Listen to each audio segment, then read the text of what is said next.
ang bagong lipunan. At ganito naman ang itsura niya sa likod. Republika ng Pilipinas. And it says 5 piso. So, meron siyang 3 star and a sun and a lion. Lion ba yun? Tsaka eagle. Parang yun yung mga symbols na nakikita sa mga pera natin before. So yan, meron kaming 4 nito.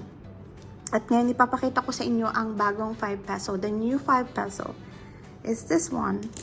At kung i-compare natin, sobrang laki ng difference niya, no? Yan. Mukha lang siyang maliit, pero pagka nakikita mo siya in person, it's kind of big talaga. So yeah, yan ang ating 5 peso before. Napakaganda po talaga. Mabigat siya kasi I think it's silver. Imagine mo to kung pupunta ka somewhere at dala-dala mo, sobrang bigat. Sobrang bigat.